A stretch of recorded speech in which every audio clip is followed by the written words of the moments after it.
조용한 농촌 마을입니다. 갑자기 온 동네 사람들이 이리 뛰고 저리 뛰면서 소리를 칩니다. 불이야. 이렇게 보았더니 어느 초가집 하나가 불에 붙어서 활활 타고 있습니다. 사람들은 집에서 조그만 양동이 등등 어떤 그릇들을 가지고 와서 물을 퍼다가 열심히 불난 집에 끼얹기 시작을 했습니다.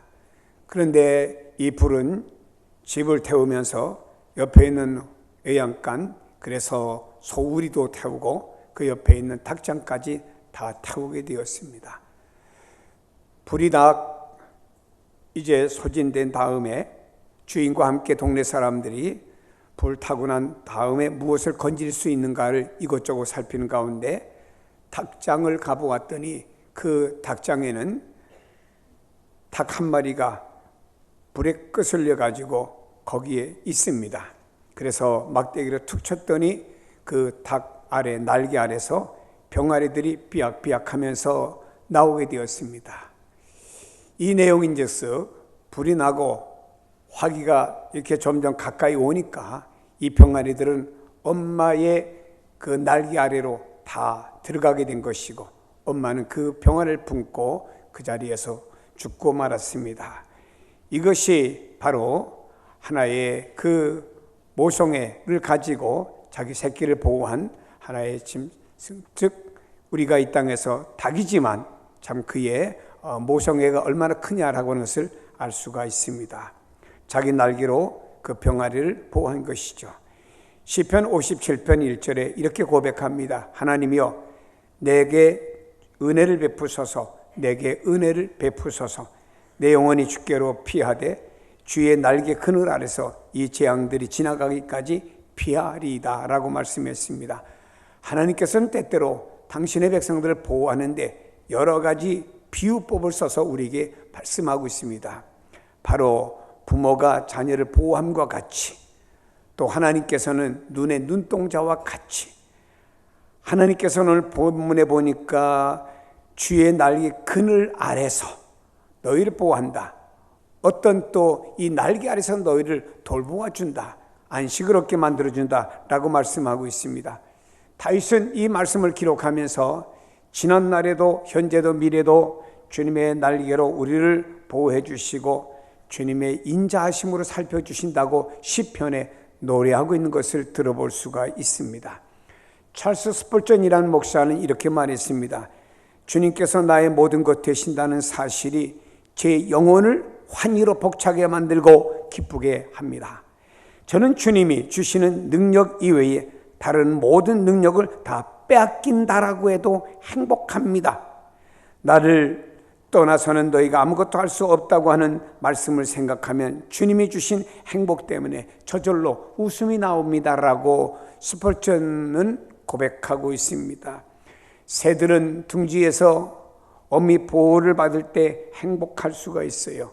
어떤 짐승들은 가축들 말이죠, 엄마의 보호를 받을 때 그 안에서 행복할 수 있고 맹수들로부터 보호를 받을 수가 있습니다. 아이들은 부모의 보호 아래 있을 때 그 아이들이 행복할 수가 있습니다. 부모를 떠난 탕자는 그 순간부터 행복할 수가 없지요. 우리 성도들은 주님의 은혜의 날개 아래에 있을 때 거기에 진정한 행복 있고 만족 있고 감사가 있는 줄로 믿습니다. 높은 자, 다시 말해 낮은 사람은 높아지기를 원하고 있죠. 가난한 사람은 부자가 되기를 원하고 있습니다. 죄인인 우리들은 영원한 생명을 얻는 것도 놀라운 은혜이지만 참된 은혜는 우리가 하나님의 은혜의 날개 아래에 있다고 하는 것, 다시 말해 주님 한 분만으로 행복해질 수가 있지요. 왜냐? 주님의 은혜의 날개 아래에 있기 때문에 우리는 그 주님 한 분을 위해서 행복하고 감사하고 만족할 수가 있는 것입니다. 여러분, 우리는 이렇게 고백해야 됩니다. 나는 주님 안에 있는 것이 최고의 행복입니다 라고 고백하는 성도가 되기를 바랍니다. 근데 우리의 참된 행복은 다 사라지는 시대에 살고 있어요. 많은 사람들이 한숨을 쉬고 근심 걱정하며 어떡하지요라고 갖가지 자기의 삶의 모습을 돌아보면서 이야기하는 사람들이 있습니다. 여러분, 많은 사람들이 은혜 대신 권리만을 주장합니다. 아이들은 받을 권리만 주장하고 청년들은 사회에서 공짜로 받는 복지만 주장하고 국민들은 국가에서 무엇인가를 해주기를 바라고 있습니다. 어린아이 수준의 행복은 남들이 주는 것에 행복해합니다. 어린아이들은 누가 나에게 무엇을 주면 거기서 행복해한다 이 말입니다. 청년 수준의 행복은 스스로 무엇인가를 해나갈 때 거기서 행복을 얻게 되는 것이죠. 내가 청년 기업을 만든다든지 뭐를 여기서 행복을 느끼게 됩니다. 그러나 성숙한 성인의 수준의 행복은 남들에게 무엇인가 주면서 베풀면서 보람을 느끼고, 그리고 최고의 행복은 하나님 한 분만을 위해서 행복해야 하는 것이 최고의 행복의 수준인 줄로 믿습니다. 이 세상은 조건적이지만 진짜 은혜는 무조건적이죠. 주님이 이 땅에 오신 것, 하나님 무조건적 주님 보내주셨고, 주님이 우리를 위해서 십자가 지신 것도 무조건적이지 그 안에 조건이 붙어 있지는 않습니다. 참된 은혜와 축복은 환경을 바꾸는 것이 아닙니다. 하나님과 함께 있음을 확신하는데 참된 은혜와 축복이 있는 거예요. 사람들은 오늘날의 나의 환경과 나의 주변의 모든 것들이 변화되면 이걸 은혜라고 생각하는데 아닙니다. 하나님께서 나와 함께 계신다는 이 사실, 이 하나를 확신할 때 거기에 참된 은혜와 기쁨이 넘치는 줄로 믿습니다. 선행을 행하여야 복을 받는 것이 아닙니다. 은혜에 대해 감사함으로 자연스럽게 열매로 인해서 선행이 따라와야 된다라고 하는 것이지요. 오늘 본문의 내용을 살펴보면 룻기의 내용을 좀 살펴보겠습니다. 가나안 땅 베들레헴에 흉년이 들었습니다. 하나님 백성이 사는 그 지역, 하나님이 약속한 가나안 땅, 젖과 꿀이 흐르는 땅에도 때때로 흉년이 들었고 어려움이 있었습니다. 이 세상에는 아무리 하나님 백성이 사는 곳이라고 해도 때때로는 어려움과 고난이 올 수도 있다고 하는 것을 보여주는 내용이 된 것입니다. 나옴이라고 하는 여성은 남편 엘리멜렉을 설득했습니다. 이 땅이 어려우니까 우리가 좀 잘 사는 나라로 이민 혹은 이주해서 살자고 하면서 주변에 보니까 그래도 괜찮게 안정되게 살아가는 땅 지역이 모압 지방이었습니다. 그래서 남편을 설득해가지고 모압 지방으로 이주해 가게 되었지요. 모압 지방은 하나님을 섬기는 지역이 아닙니다. 우상 숭배하고 가나안 땅이 아니고 하나님의 축복에서 제외된 땅으로 이들은 잘 살겠다고 육신의 평안과 육신의 안일과 육신의 어떤 목적만을 가지고 두 아들을 좀 좋은 환경 속에서 잘 키워보겠다고 이민을 결심해서 가게 된 거지요. 모압에서 세월이 지나며 생활이 안정되게 되었습니다. 두 아들은 모압 지방에서는 하나님의 백성들이 없으니까 이방 여인이었던 모압 여인 중에서 참신한 며느리를 아들의 아내로 삼도록 만들어 주었습니다. 가정을 이루었습니다. 타복하지요. 이 가정에 풍파가 들이닥치게 되었습니다. 어느 날 엘리멜렉 남편이 죽습니다. 그리고 이어서 두 아들도 젊은 아들이 또 죽습니다. 이제는 이 집에는 시어머니 혼자 사시고 혼자 사는 두 며느리만 남게 된 바로 세 분의 혼자 사는 사람만 남게 되었습니다.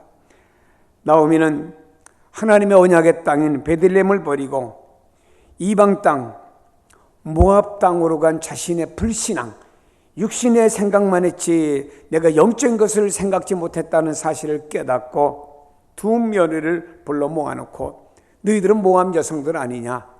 너희들은 이제 친정이나 너희들 동족에게로 가라.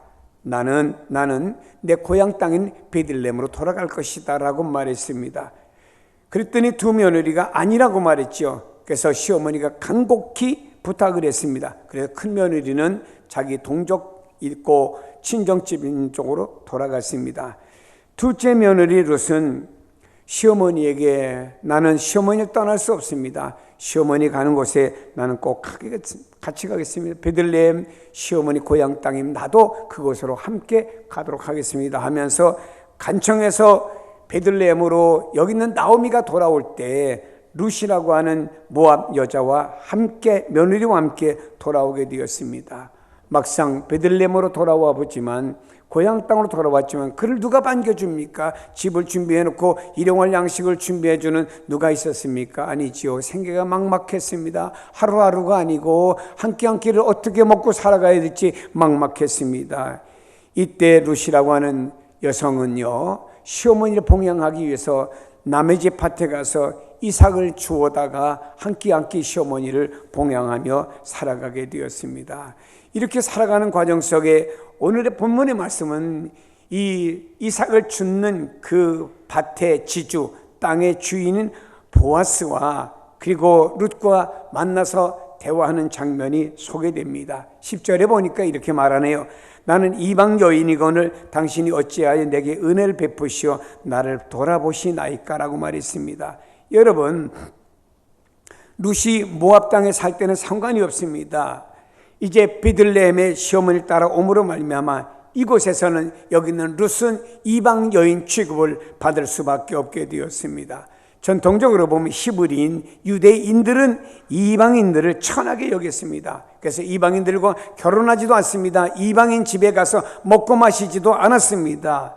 이방인의 접근 금지를 시켜버렸습니다. 그리고 자신들만이 하나님의 백성이고 이방인들은 마치 짐승과 같다고 취급하며 자신들만이 하나님이 선택한 백성이라는 우월감을 가지고 사는 이 땅에 이방 여인인 모압 여자가 왔으니 환영을 받겠습니까? 누가 그 여인을 이렇게 잘 대해주겠습니까? 이런 상황 속에서 보아스라고 하는 이 사람은 이 어마어마한 땅을 가지고 있는 지주인 이 사람이 이방 여인인 바로 룻에게 잘해 주었습니다. 그래서 이는 말합니다. 나는 이방 여자인데 나는 이스라엘 백성들도 아닌데 나는 하나님의 언약의 백성도 아닌데 당신이 어찌하여 하나님의 백성인 보아스인 당신이 어찌하여 내게 은혜를 베푸시며 나를 이렇게 구체적으로 돌보아 주십니까? 라고 고백하는 내용이 본문에 소개되는 내용이 되는 것입니다. 여러분요, 여기는 룻은요 물었습니다. 내게 참 당신으로부터 사랑과 은혜를 받을 만한 자격도 없는 나인데 내가 왜 이렇게 은혜를 베푸시고 나를 돌보아 주십니까? 라고 고백하고 있지요. 룻은 고백했습니다. 나는 자격도 없고 아무것도 아닌 이방 여인에 불과한데 어찌하여 내게 은혜를 베푸시고 돌보아 주냐라고 고백하고 이 보아스에게 반문하는 질문의 내용이 되는 것입니다. 보아스는요 보니까 여기 있는 이삭을 주스로 밭에 온 룻이라고 하는 여인이 있습니다. 알아보았습니다. 저 여인이 누구냐? 저 여인은 모압 여자입니다. 근데 우리 베들레헴에 살던 나오미의 며느리입니다. 근데 아들이 죽었습니다. 근데 이곳에 와서 매일매일 시어머니를 봉양하겠다고 효도하는 마음으로 그가 날마다 남의 밭에 와서 이삭을 주워서 시어머니에게 이렇게 끼니마다 식사를 챙겨드리고 있습니다. 그리고 시어머니를 따라서 하나님 있는 이 땅에 와서 하나님을 섬기며 이렇게 살아가고 있습니다. 라고 하는 이야기를 듣게 되었죠. 이때 보아스는 여기 있는 그 룻을 향하는 측은한 마음이 생겼고 동정심이 생기게 된 거지요. 그래서 하루 룻을 불러다 놓고 이렇게 말했습니다. 이제부터 다른 밭으로 가지 말아라. 내게 땅이 많으니까 여기 열심히 추수하는 여인들이 그날 일당을 받고 추수하는데 추수하는 여인 바로 뒤에서 멀찌감치서 이삭을 주지도 말고 바로 뒤에서 추수단을 묶는 그 여인들 뒤에서 이삭을 주서라. 여러분 생각해 보세요. 추수단을 묶다가 보면은 뭔가 떨어지잖아요. 그러면 그 땅을 묶는 여인들이 다시 주워다가 또 묶을 수도 있잖아요. 그러나 그러지 말라고 말했고 주워하다가 어떻게 보면 떨어지기도 하고 또 여기 있는 좀 더 어떤 그 신학자는 상상했더라고요. 보아스가 일하는 일꾼들에게 지시해서 일부를 좀 떨어뜨리라고. 또 우리가 유대 사회에서 보면은 이곳에 떨어뜨리는 이삭들은 알뜰하게 죽질 않습니다. 왜냐? 지나가는 이방인과 혹은 나그네들에게 식량이 되기 때문에 알뜰하게 주지 않는 관습이 이들에게 있었습니다. 하여튼 곡식단을 묶는 여인들 바로 뒤에서 추수를 하라고 이렇게 말했습니다. 그리고 네가 가지고 온 물이 이 이스라엘 이 땅에서는 물이 아주 귀합니다. 마실 물이 아주 귀해서 물을 가지고 왔다가 물이 떨어지면 물길로 먼 곳까지 가지 말고 우리 일꾼들을 위해서 물을 많이 퍼온 거 있지 않느냐, 그 물을 일꾼들과 함께 먹어도 좋다라고 허락을 했습니다. 또한 이방 여인으로서 그는요 다른 사람에게 폭행을 당할 수도 있고 폭언을 당할 수도 있습니다. 왜냐, 이를 위해서 하루하루 일당을 받고 이곳에 오는 사람들은 그렇게 쉬운 사람들이 아니고 거친 사람도 있을 것 아니겠어요? 그래서 그는 이방 여인으로 위험을 당할 수도 있기 때문에 자기 밭 안에서 보호를 받으면서 이삭을 주수라고 이렇게 말한 자상한 보아스의 그 사랑을 느끼면서 나는 이방 여인인데 당신이 어찌하여 내게 이렇게 은혜를 베푸십니까? 라고 여기 있는 누가? 바로 룻이 고백하는 내용이 소개되고 있습니다. 여러분, 룻은 이방인이었고 또 과부였습니다. 자기가 자기를 볼 때 나는 이곳에 있는 사람들에게 하인, 하녀 취급을 받아 마땅하다고 생각했는데 그런 나에게 은혜를 베풀어 주신 것 너무 고맙다고 이렇게 고백하는 내용입니다. 여러분요, 그녀는 느꼈습니다. 하나님께서 보아스라고 하는 사람을 통해서 자기를 은혜의 날개 아래 보호하여 주셨고 또 주님의 사랑스러운 신부로 삼아 주셨고 온전한 상을 주신 것을 그는 믿었습니다. 여러분, 오늘 우리가 누굽니까? 성경에는 하나님이 우주와 만물을 창조하셨고 홀로 신이신 하나님이십니다. 그 하나님께서 우리를 향한 그 사랑과 은혜가 임했는데 우리가 어떤 사람인가요? 골로새서 1장 21절에 보니까 전에 악한 행실로 멀리 떠나 마음으로 원수가 되었던 너희들 이렇게 말씀했어요. 우리는 누구냐? 죄로 말미암아 죄짐으로 말미암아 하나님의 원수가 되었던 우리들이었습니다. 이런 우리들에게 에베소 2장 16절에 보니까 십자가로 둘이 한 몸으로 하나님과 화목하게 하려 하심이라. 원수된 것을 십자가로 소멸하여 주셨다.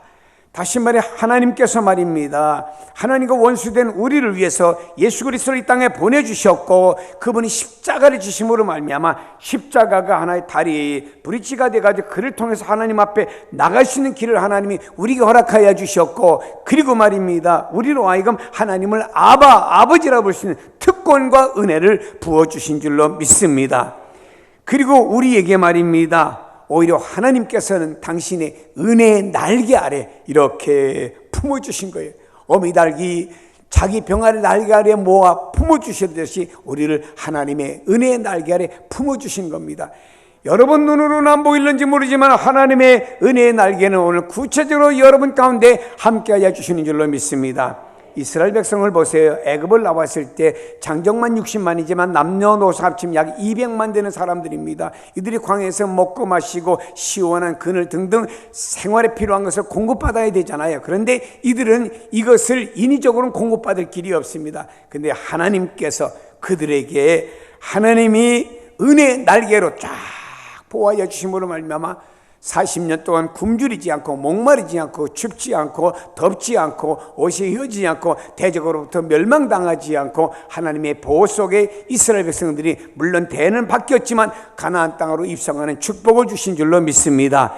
사랑하는 여러분이요, 오늘 하나님의 은혜의 날개가 오늘 여러분을 덮어주시기를 바랍니다. 가정을 덮어주시기를 바랍니다. 개인을 덮어주시기를 바랍니다. 여러분의 직장과 사업장에 하나님의 은혜의 날개가 덧입혀 주시기를 바랍니다. 하나님의 은혜의 날개가 우리에게 덧입혀 주시기를 바랍니다. 이 나라와 이 민족에도 하나님의 은혜의 날개가 이렇게 덮여주시기를 주의 이름으로 축복합니다.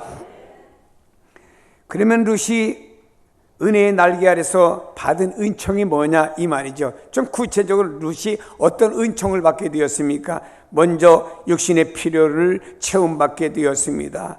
룻은 보아스의 밭에서 날마다 필요한 양식을 거두었는데 다른 밭에 가면 어쩌다가 이삭을 거두었는데 이 밭에서는 말입니다. 뭉태기의 양식을 거둠으로 말미암아 그렇게 많은 시간 소비하지 않고도 많은 양식을 거두게 되었습니다. 그래서 여기 있는 룻과 시어머니 나오미가 날마다 일용할 양식으로 채워가는데 부족함이 없도록 하나님께서 보아스를 통해서 여기 있는 나오미 룻의 가정에 일용할 양식 육신의 필요를 채워주신 줄로 믿습니다. 아니 많이 거두었으면 또 팔아서 옷도 사 입을 수 있고 팔아서 가지도구를 장만할 수도 있고 많이 거두는 날에 그럴 수도 있을 것 아니겠습니까? 하여튼 하나님께서 여기 있는 룻에게 보아스를 통하여 필요한 양식을 거두게 해주셨습니다. 이것은 보아스의 마음이었고 이것은 더 나아가서는 하나님을 믿는 보아스의 안에 계신 하나님의 사랑의 표현이 이렇게 임하여 주신 줄로 믿습니다. 이렇게 생각하고 싶습니다. 보아스의 밭은 바로 예수 그리스도의 밭이라고 보아야 됩니다. 예수님 안에 있는 우리도 날마다 우리를 위해서 준비해 주신 여호와 이레의 은혜, 하나님이 준비하신 것을 받아 누리고 거두는 복이 여러분에게 임하시기를 바랍니다. 그래서 여러분, 우리가 세상 살다 너무나 우리 마음을 염려에 뺏길 때가 많아요. 그러나 성경에는 네 가지 밭을 말씀하는 가운데 염려의 밭이 무엇이었지요? 가시덩굴이 염려의 밭이라고 있습니다. 이 가시 저 가시가 찌르듯이 말입니다. 이 염려 저 염려가 우리의 삶을 찌르는 경우가 있습니다. 그러나 여러분, 우리가 주님의 은혜의 날개 아래 있다고 믿는 성도들은 말입니다, 이렇게 믿으세요. 주님께서 나를 위해, 우리 가정을 위해서 무엇인가 준비하였다가 날마다 거두게 해주는 은혜가 있다는 사실 믿기를 바랍니다. 하나님께서 말입니다, 길이 없고 절망이라고 생각하고 아브라함이 독자 이삭을 드렸으나 하나님이 이삭을 받지 아니하고 미리 준비해 두신 숯불에 어린 양을 하나님께 드리도록 만들어 주신 여호와 일의 은혜가 신약을 사는 여러분에게도 있는 줄로 믿습니다. 여러분, 성경에 뭐라고 말씀합니까? 공중에 나는 새를 봐라. 저가 농사 짓지 않아도 하나님 먹이지 않느냐. 저 들의 백합화를 봐라. 저가 옷을 입기 위해서 길쌈을 하고 노력하지 않아도 하나님이 아름답게 그를 입혀주지 않느냐. 하물며 너희들일까 보냐. 하물며 너희들일까 보냐, 이 말입니다. 여러분, 오늘 하나님 백성 된 여러분들을 하나님 돌아보지 않지 않느냐, 아니라 이 말입니다. 하나님이 확실하게 돌봐주신다고 하는 것을 역설체로 말하는 말씀이 이 말씀이 되는 줄로 믿습니다.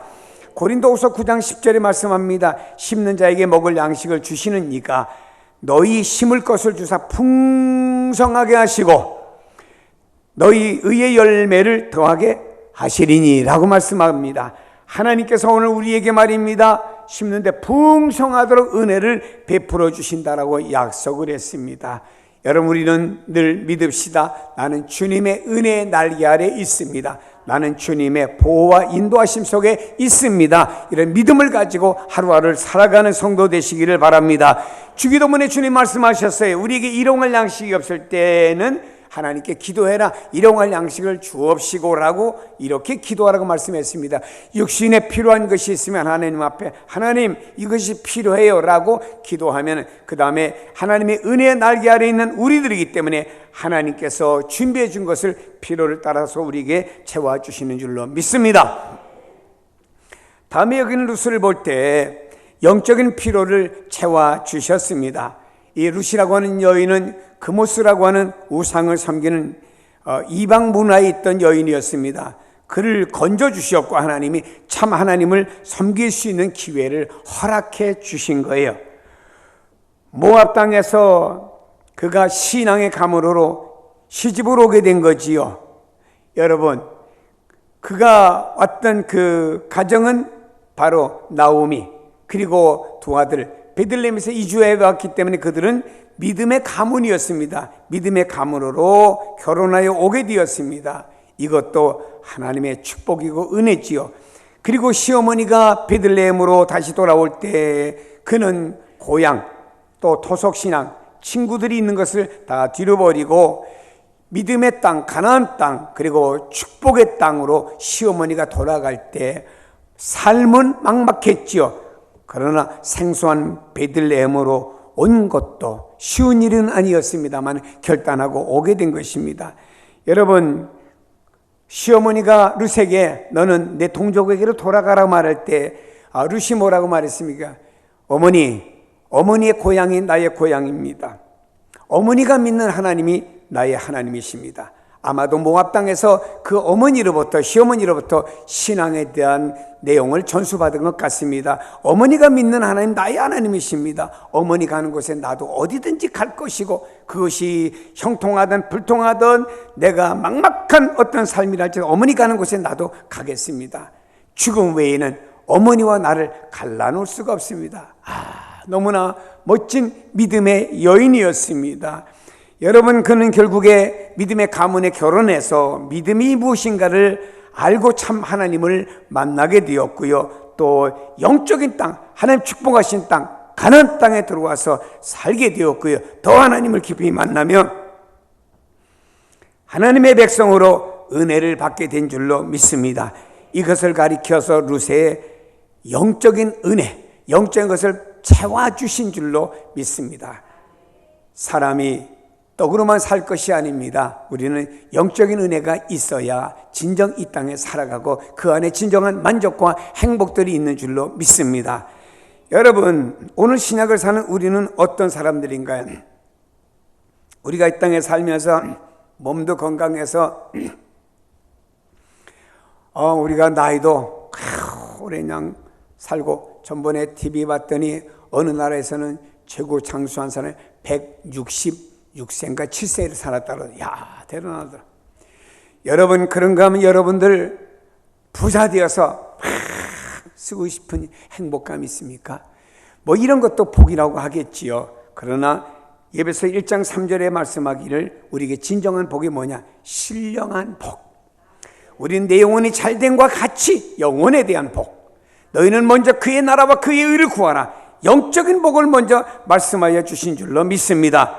그러므로 예배서 1장 7절에 말씀합니다. 우리는 그리스도 안에서 그의 은혜의 풍성함을 따라, 그리스도 안에서 주님의 풍성하신 영적인 은혜를 따라서 우리에게 영적인 풍성함을 주시고, 주님 말씀하시기를 예수 그리스도의 분량에 이르기까지 너희가 성장하기를 원한다라고 말씀하며 우리 영적인 부자를 말씀하고 있습니다. 사랑하는 여러분이요, 영적인 필요를 여기 있는 루시 체험받았듯이 여러분 영적인 부자가 되시기를 바랍니다.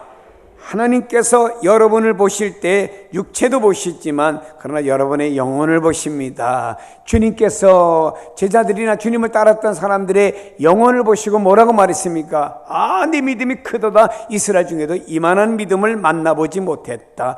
때로는 주님의 제자들에게 말했습니다. 왜 믿음이 적은 자여 의심하느냐라고 말씀했습니다. 무엇을 가리킵니까? 영적인 면을 주님 보시고 말씀하셨는데, 우리가 영적으로 내 안이 충만하게 채워서 영적인 부자가 되시기를 축복합니다. 사람은 육체와 영혼으로 지음을 받았습니다. 그런데 우리가 예수 그리스도를 믿고 이제 영적인 사람이 되어서 주님의 사람으로 살아가는 것을 감사하는 성도가 되기를 축복합니다. 다음에는 말입니다. 룻은 인간관계의 피로를 체험받게 되었습니다. 룻은 이방 땅에서 와서 아무것도 가진 것이 없고 의지할 데 없는 가난한 룻에게 보아스라고 하는 사람은 저 여자는 이방 여자야, 우리 집에 있는 하녀 중에 한 사람이야 라고 볼 수도 있을 만큼 자기가 이 많은 재산을 가졌기 때문에 거만한 태도를 가지고 주종관계로 맺혀질 수도 있습니다. 그리고 이삭을 주스라면 저 뒤에서 이삭을 주스라고 말할 수도 있습니다.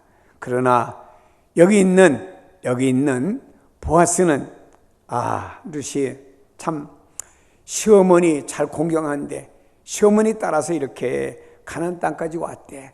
고향 다 버리고 참 생면부지인 이 땅에 와서 이렇게 고생하고 있대. 이것이 보아스의 마음을 따뜻하게 만들었습니다. 그래서 따뜻한 말로 인격적으로 그에게 다가가서 앞으로 이렇게 하시오.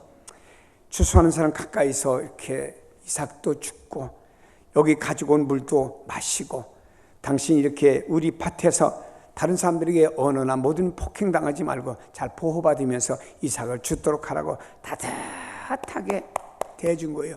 여기에서 우리는요, 바로 룻은 참으로 믿음과 덕을 소유한 대지주의 이 보아스를 만나서 결국에는요, 이 보아스와 결혼해서 남편이 되게 된 거예요. 아니 생각해 보세요. 이방 여인이 하나님 백성과 결혼할 수도 없고, 대지주에게 가난한 여자가 결혼할 수도 없고, 또 한 번 또 결혼했다 상처되고 온 여성이 보아스와 결혼하는 것도 어렵고, 모든 면이 어려운데 보아스가 그에게 말입니다, 사랑을 던졌고 결국에 그와 결혼하여 딴딴따단 띠다단따단 했더래요. 여러분, 타락한 세상 속에서 신실한 자, 빛과 소금의 역할을 하는 사람, 겸손하고 고귀한 성품을 소유한 사람을 만나는 것은 쉽지 않습니다. 하나님께서 여러분과 여러분의 자녀와 대대로 이어가면서 인간관계의 필요함을 채워주듯이 좋은 만남을 허락하시기를 축복합니다. 12명의 제자가 왜 오늘까지 그 이름이 오르내리며 귀하게 여겨집니까? 물론 우리 입에 오르내리는 귀한 인물은 11명이지요. 가룟 유다는 빼놓고지요. 그러나 여러분, 이 사람들이 예수님을 만났기 때문에 교회사의 위대한 인물이 되었고요. 교회를 핍박하고 교회를 박멸하려고 했던 사울이라고 하는 사람이 예수님을 만남으로 말하며 바울로 변해서 성경에 아름답게 이름이 남는 성자와 같은 바울이 된 줄로 압니다. 사랑하는 여러분, 하나님께서 성도들에게 좋은 인간관계를 허락하시고 서로 좋은 것을 채워주시는 만남의 축복을 주시기를 축원합니다. 다음에 여기 있는 이 룻은요, 믿음의 가문을 세워주었어요. 구약의 왕이었던 다윗의 증조모가 룻이 된 겁니다. 여러분, 이 룻이라고 하는 여성은 이방 여자예요. 그런데 마태복음에 보니까 예수님의 족보에도 룻이라고 하는 여인이 등재가 되어 있습니다. 우리가 창세기 족장 시대에 보면은요, 아브라함이 이삭을 낳고 이삭이 야곱을 낳고 야곱이 요셉을 낳았다, 이렇게 기록되고 창세기가 끝나지 않습니까? 그들의 삶을 기록하면서. 근데 여러분, 이와 같이 믿음의 가문으로 세워지는 건 중요한 거예요. 하나님께서 아브라함에게 이삭을 믿음의 가문으로 허락했지 이스마엘을 허락지 않았습니다. 근데 여기 있는 이 룻은 믿음의 가문에 세워질 수 없는 여성임에도 불구하고 그를 믿음의 가문에 세워주시는 귀한 축복을 받게 된 것입니다. 디모데라고 하는 사람을 바울이 칭찬할 때 내 어머니 유니게, 내 할머니 로이스, 할머니에게 있는 믿음이 엄마 유니게 속에 오더니 그 믿음이 너 디모데에게까지 왔구나, 이것을 가지고 바울이 디모데를 칭찬하는 내용을 성경에 소개하고 있습니다. 영국이란 나라는 믿음의 국가, 기독교 국가지요. 그런데 어떤 사람이 어느 교회에 부임을 하는데 나는 10대째 신앙생활하고, 우리식으로 말하면 우리 조상 가운데 장로님도 계셨고 목사님도 계셨고 권사님도 계셨고 이런 가문에 내가 이 교회에 앞으로 담임 목사로 오기 위해서 어플라이 했습니다라고 하면요, 보지도 않고 모신답니다. 왜냐? 믿음의 가문이라 이 말입니다. 이유는 뭔가 여러분요, 믿음의 가문을 세워지는 게 축복이고 은혜인 줄로 믿으시기를 바랍니다. 믿으시기를 바랍니다. 선교사님이 그런 얘기 하더라고요. 자기 선교사고 이제 아들과 이제 며느리 있는데 이제 선교사님하고 식사를 같이 하는 과정 속에 선교사님이 난 우리 가정에 솔직히 처음에 며느리 들어올 때 별로 좀 이렇게 내 마음에 싹 들지 않았다고 말합니다. 근데 지금 와서는 그 며느리가 우리 가정에 며느리가 너무 행복하다고 그럽니다. 왜냐? 그 손주들이 지금 초등학교에 다니는데 엄마가 매일 큐티를 시킨대요. 큐티를 다 하기 전에 잠을 안 재웁니다. 그래서 얘가 꼭 큐티 다 끝난 다음에 잠을 자도록 하며 신앙의 가문을 이어가는데 이게 너무나 행복하고 좋다고 그럽니다. 여러분, 믿음의 가문을 세워지는 것이 축복이고 은혜인 줄로 믿으시기를 바랍니다. 나는 몇 대째 신앙의 가문이야, 아니 몇 대째 신앙의 가문 내려갈까, 이게 축복이고 은혜인 줄로 믿습니다. 여러분, 결국에 와서 어떻게 되었습니까? 여기에 룻의 가정을 통해서는 간증거리가 일어나게 되었습니다. 시어머니 나오미가 내가 모압 땅에 잘못 가서 거지가 되어서 베들레헴으로 올 때 착실하고 효도하는 룻이라는 며느리가 따라와 가지고 나를 봉양해주고 하나님을 섬기며 나와 동일한 신앙을 갖고 그가 보아스와 결국에 이 땅에 있는 지주 부자와 만나서 결혼을 한 것도 은혜인데 그 사이에서 여기 있는 보아스와 그리고 여기 있는 루 사이에서 아기를 낳는데 오벳을 낳았다. 이것이 나의 기쁨이 되었다. 온 동네방네 다니면서 내가 그동안 기쁨이 없었는데 오벳을 남으로 말미암아 기쁨이 충만하게 되었다고 간증하는 시어머니가 되었지요. 이 오벳은 결국에 다윗의 할아버지가 되지 않았습니까? 사랑하는 여러분이요, 여러분 삶 속에 수많은 간증거리가 바로 주님의 은혜 날개 아래 있는 여러분을 통해서 나타나기를 예수님의 이름으로 축복합니다. 기도하겠습니다. 하나님 아버지, 고맙고 감사합니다. 참으로 부족하고 연약하고 쓸모없는 우리들을 부르셔 예수 믿고 하나님의 자녀가 되는 권세와 은총을 베풀어 주신 것을 감사합니다. 하나님, 하나님의 자녀이기에 우리가 광야와 나그네 길을 살아가고 있으나 눈에 눈동자같이 보호하여 주시며 하나님의 은혜의 날개 아래 우리를 보호하여 주시는 줄 믿습니다.